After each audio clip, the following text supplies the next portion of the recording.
एक बार बरसाने में एक व्रजवासी के बेटे की शादी हुई।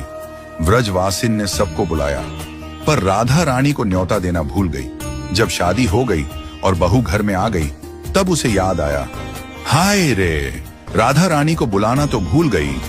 तब वह राधा रानी के पास गई और बोली, राधा रानी, माफ कर दो, मैं आपको बुलाना भूल गई। राधा रानी बोली, कोई बात नहीं, अभी अपनी नवेली बहू कैसी है?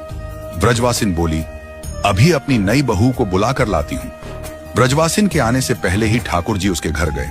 उन्होंने दुल्हन का श्रृंगार करके बहू को सुला दिया और स्वयं बहू बनकर घूंघट ओढ़कर बैठ गए। व्रजवासिन जल्दी घर आई और बहू से बोली, राधा रानी तुझसे मिलना चाहती हैं, तू जल्दी चल।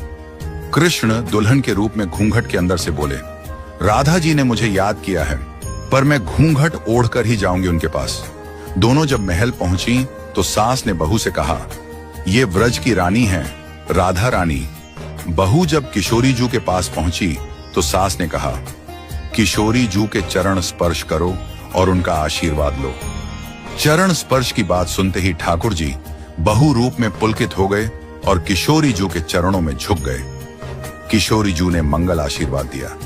फिर सखियों के हाथों सुंदर मणि, मोती, गहने, मेहंदी, 16 श्रृंगार और नए वस्त्र मंगवाए दुल्हन की मुख दिखाई के लिए। राधा रानी ने कहा, यह तुम्हारा उपहार है, अब अपना मुख दिखाओ। दुल्हन ने घूंघट में से सिर हिलाकर मना कर दिया। सारी सखियां विस्मित हो गईं कि यह कैसी दुल्हन है जो राधा रानी की आज्ञा का पालन नहीं करती। राधा रानी बोली, मुख दिखाई का उपहार कम लग रहा हो तो और दे दूंगी, जितना चाहे, पर मुख तो दिखा दे। बहू ने फिर सिर हिलाकर मना कर दिया। सास ने भी बहुत समझाया, पर बहू नहीं मानी। मुख दिखाने को राधा रानी बोली, अगर कोई तकलीफ हो तो मुझे बता दे। सखियां बोली, बड़ी हट्ठी है दुल्हन। ये सुन राधा रानी की अधीरता बढ़ गई। उन्होंने अपने गले का हार भी बहू को दे दिया, पर बहू न मानी। राधा रानी बोली, मैं तुझे अपने साथ ही रख लूंगी, अपनी सखी बनाकर, पर अपना मुख दिखा दे एक बार।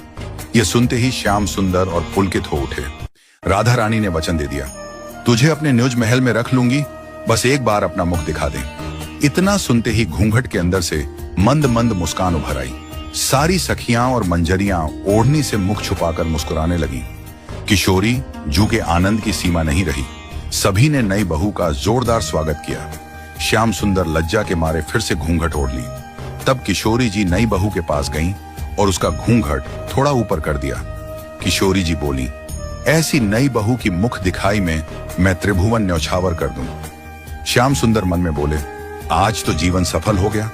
कितने युगों से आस थी बरसाने महल में रहने की, वो आज पूरी हुई। कृपा देखो किशोरी जू की, जो आज भी विराजमान है बरसाने के लाडली महल में, राधा के संग श्याम सुंदर।